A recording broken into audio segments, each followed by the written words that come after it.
Hello students, welcome back to my channel. So आज हम करने वाले हैं टेंसेस। यह है पार्ट 2। हम इसमें पार्ट 1 में ऑलरेडी 4 रूल्स और उसके साथ साथ जितने एमसीक्यूज थे वो हमने कवर किए। तो चलिए शुरू करते हैं हम अपने टेंसेस। So let's start. हमारा पहला जो रूल है, सो रूल नंबर 5। रूल नंबर 4 तक हम पहली वीडियो में पढ़ चुके हैं। अब हम पढ़ेंगे रूल नंबर 5। रूल नंबर 5 में है ट्रांसफॉर्म असर्टिव इनटू इंटेरोगेटिव। सो असर्टिव सेंटेंस को इंटेरोगेटिव में बदलना है। तो आपको एक चीज़ ध्यान रखनी है कि अफर्मेटिव और नेगेटिव ये दोनों ही असर्टिव के पार्ट हैं। सो असर्टिव सेंटेंस पॉजिटिव भी हो सकता है, नेगेटिव भी हो सकता है, लेकिन कभी भी उसका सेंस चेंज नहीं होता। जैसे मैंने एक अफर्मेटिव में बोला he is a good boy, अब उसे नेगेटिव में बदलना है तो हम बोलेंगे he is not a bad boy, कि वो एक बुरा लड़का नहीं है। सो नेगेटिव में हमने नेगेटिव वर्ड तो यूज़ किया, लेकिन अफर्मेटिव और नेगेटिव में दोनों में अगर हम देखें तो सेंस चेंज नहीं हुआ। सो इसीलिए असर्टिव के ही पार्ट होते हैं अफर्मेटिव और नेगेटिव। सो जब हम असर्टिव सेंटेंस को इंटेरोगेटिव में बदलते हैं तो हमें ध्यान रखना होता है कि if assertive sentence is negative, अगर नेगेटिव है assertive sentence, so no negative word in interrogative, तो हम कोई भी नेगेटिव वर्ड इंटेरोगेटिव में यूज़ नहीं करेंगे और सेंस भी चेंज नहीं होना चाहिए। तो कैसे?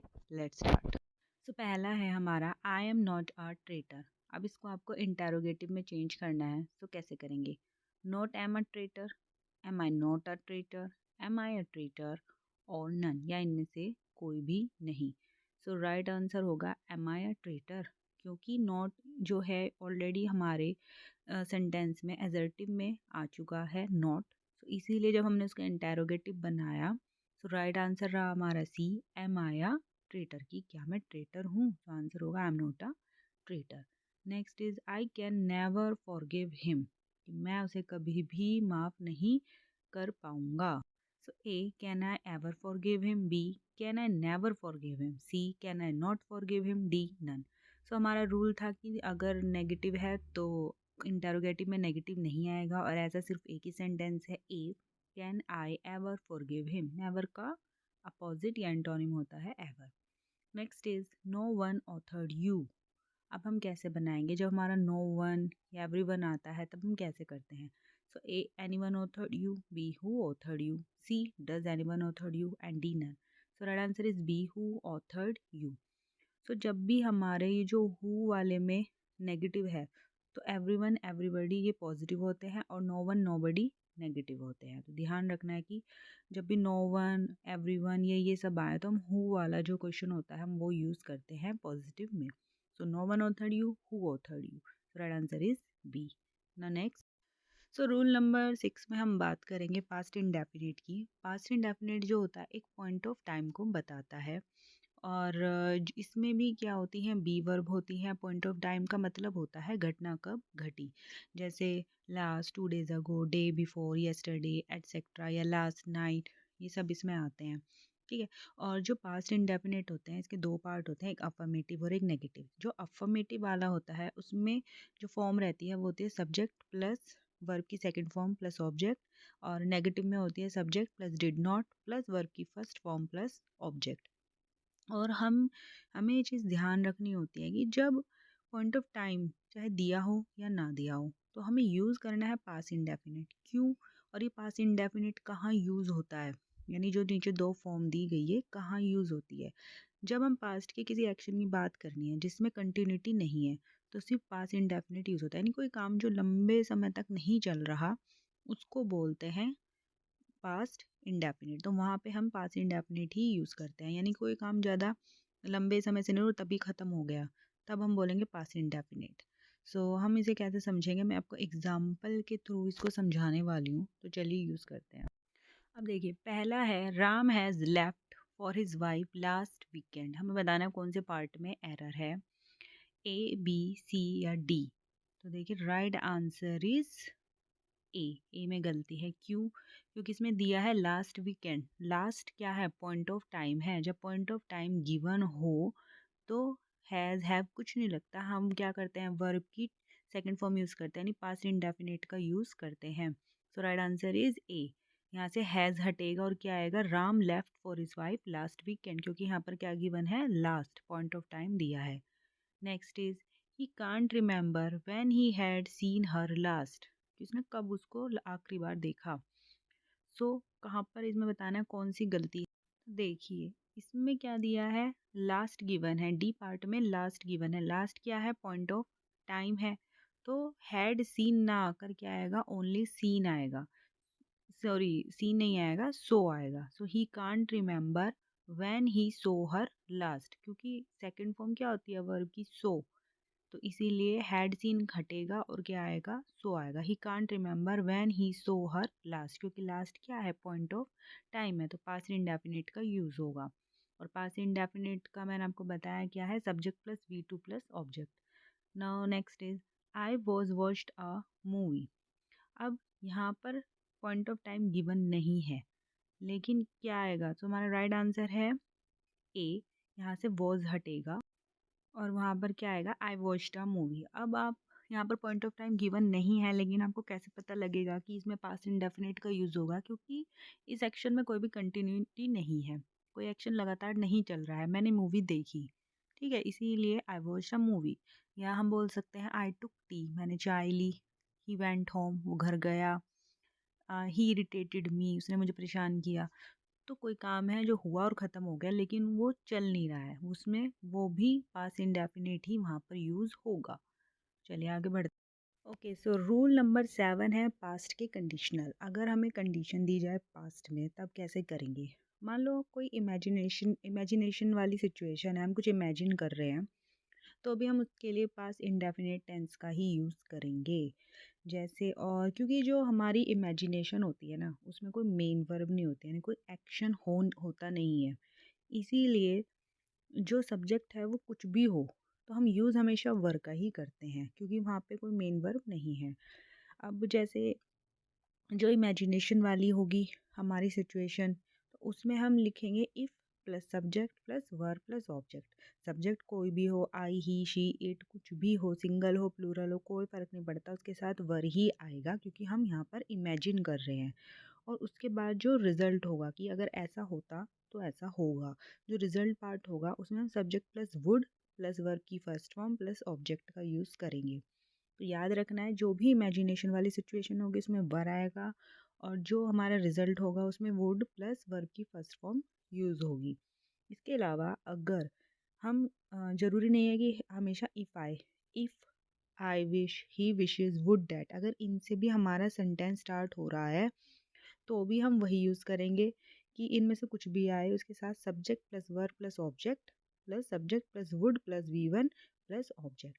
तो याद रखना है कि if, I wish, he wishes और वुड डैट से भी इमेजिन वाली जो सिचुएशन होती है वो स्टार्ट हो सकती है। तो चलिए स्टार्ट करते हैं इस पर बेस्ड कुछ क्वेश्चंस।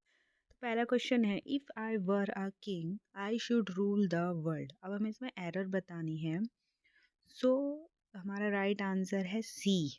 जो सी है उसमें क्या लिखा है, शुड रूल, और रूल के अकॉर्डिंग उसमें आना चाहिए वुड रूल, क्योंकि पहली वाली जो है if I were a king हमारी इमेजिन वाली कंडीशन है, और जो दूसरी है I should rule the world, वो उसका रिजल्ट है कि अगर मैं किंग होता तो मैं दुनिया पर राज करता, तो I would rule the world आएगा। Now next is, would that dream was true I would go for a world tour, कि अगर सपना सच्चा होता तो मैं वर्ल्ड टूर पर जाता। So I would go for a world tour, तो ठीक है, क्योंकि वो रिजल्ट है उसमें वुड आया है। लेकिन जो पहली वाली इमेजिन वाली कंडीशन है कि वुड दैट ड्रीम, तो मैंने बताया था इफ़ की प्लेस पर वुड दैट भी आ सकता है। So would that dream was true, क्योंकि एक इमेजिन वाली कंडीशन है, सो यहाँ पर वॉज नहीं आएगा, यहाँ पर वर आएगा। Would that dream were true, so right answer is B, were true, ना कि वॉज ट्रू।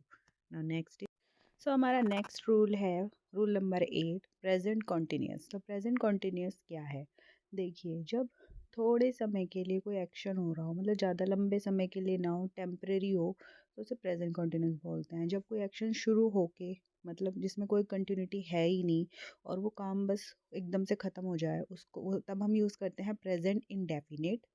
और लेकिन अगर कोई काम चल रहा है लेकिन सिर्फ थोड़े समय के लिए, हमेशा के लिए नहीं है, तो प्रेजेंट कॉन्टिन्यूस को हम यूज़ करते हैं। प्रेजेंट कॉन्टिन्यूस की जो फॉर्म रहती है वो रहती है सब्जेक्ट प्लस हेल्पिंग वर्ब, यानी इज आर एम प्लस इंग प्लस ऑब्जेक्ट, और इस ये टेम्परेरी एक्शन होता है जो लंबे समय के लिए नहीं होता, सिर्फ थोड़े समय के लिए ही होता है। यानी अभी शुरू हुआ है लेकिन कुछ टाइम बाद वो ख़त्म हो जाएगा, हैबिट नहीं है वो। तो वहाँ पर प्रेजेंट कॉन्टिन्यूस का हम यूज़ करते हैं। चलिए स्टार्ट करते हैं।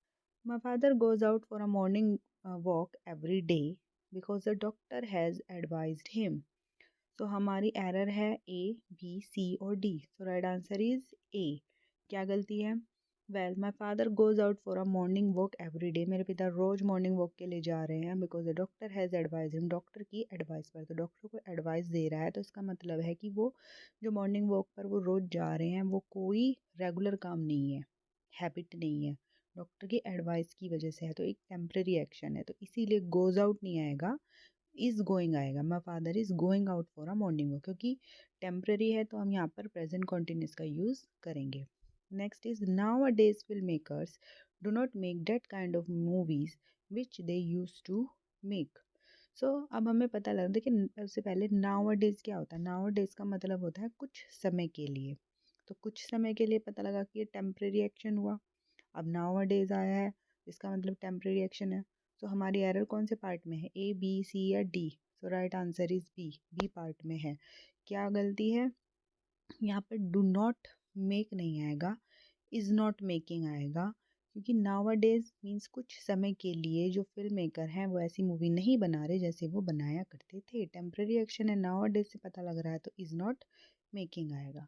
Now our next question is the best thing about your father is he is always taking his life with a positive attitude. कि वो अपना जो एटीट्यूड है वो पॉजिटिवली लेते हैं।